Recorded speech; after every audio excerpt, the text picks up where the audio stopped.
नमस्कार। दिल्ली गवर्नमेंट ने supreme court के अंदर केस फाइल कर दिया है उस रूल को हटाने के लिए, जो कि है कि 10 साल पुराने डीजल व्हीकल और 15 साल पुराने पेट्रोल व्हीकल दिल्ली के अंदर नहीं चलेंगे। अगर गाड़ी आपकी नॉन पोल्यूटिंग है तब भी उसको हटा दिया जाएगा, कार फिट है तब भी उसको टो कर दिया जाएगा। ये रूल सिर्फ जो दिल्ली एनसीआर वालों के साथ है, पूरे इंडिया को छोड़ के इस रूल के खिलाफ कोर्ट में केस डाला है। 2018 के अंदर भी केस फाइल किया गया था सुप्रीम कोर्ट के अंदर ही, लेकिन उसका परिणाम क्या हुआ कि नोटिस है, इसको देखते हैं। एक केस हुआ था MC Mehta versus union of India.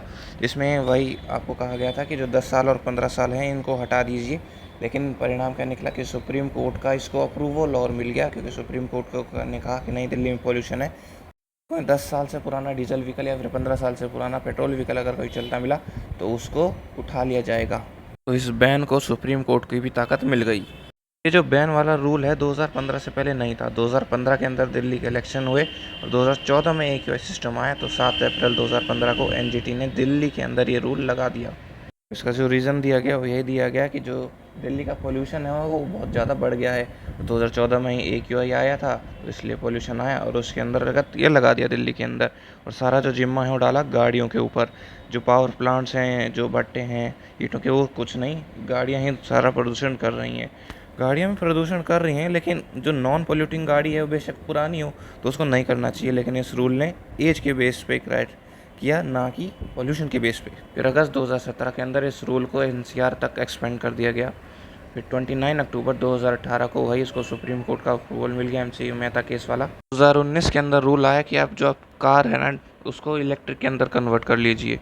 फिर 2021 के अंदर सेंट्रल गवर्नमेंट ने स्क्रैप पॉलिसी लॉन्च करी, जो कि कहती है कि सारे इंडिया में सिर्फ दिल्ली NCR को छोड़ के अगर गाड़ी आपकी पॉल्यूशन के बेस पे स्क्रैप करी जाएगी, अगर गाड़ी पॉल्यूशन करती मिली उसको स्क्रैप कर दिया जाएगा। लेकिन दिल्ली NCR के अंदर क्या होगा कि अगर एज क्राइटेरिया करेंगे, अगर 10 साल डीजल है चाहे नॉन पोल्यूटिंग है उठा के स्क्रैप कर दो, 15 साल पेट्रोल है स्क्रैप कर दो।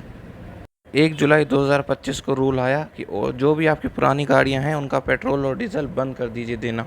क्या किया, पेट्रोल पंप के ऊपर ANPR कैमरा लगा दिए गए और वो कैमरा आपकी गाड़ी के नंबर को रीड करेगा, जैसे कि स्पीडिंग कैमरा रीड करते हैं, क्योंकि गाड़ी के नंबर आजकल HSRP है, हाई सिक्योरिटी रजिस्ट्रेशन प्लेट के साथ लगते हैं, जो कि मैंडेटरी है।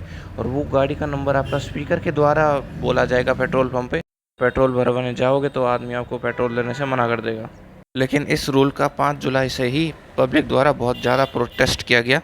कि रीज़न ये भी दिया गया कि डीजल गाड़ियाँ जो 10 साल में बैन हो रही है उनके लिए भी रोड टैक्स 15 साल का ही दिया जा रहा है। फिर भी अगर आप पेट्रोल देने से मना कर देंगे तो इसलिए पब्लिक का आक्रोश जाग उठा। तो इस रूल को जो है पोस्टपोन कर दिया गया नवंबर 2025 तक दिल्ली गवर्नमेंट द्वारा। और 3 जुलाई 2025 को दिल्ली के एनवायरनमेंट मिनिस्टर ने कमीशन ऑफ एयर क्वालिटी को लिखा कि इस रूल को कृपया करके पोस्टपोन कर दीजिए। 25 जुलाई 2025 को केस फाइल कर दिया गया दिल्ली गवर्नमेंट के द्वारा सुप्रीम कोर्ट में इस रूल को हटाने के पक्ष में, कि पॉल्यूशन को क्राइटेरिया बनाए, ना कि एज पे। अगर एज पुरानी है पर नॉन पोल्यूटिंग है तो उसको चलने दें। 28 जुलाई 2025 को 3 जज की बेंच का गठन किया गया। BR गवाही जिसकी लीड में थे कि दिल्ली गवर्नमेंट को प्ली को सुनने के लिए।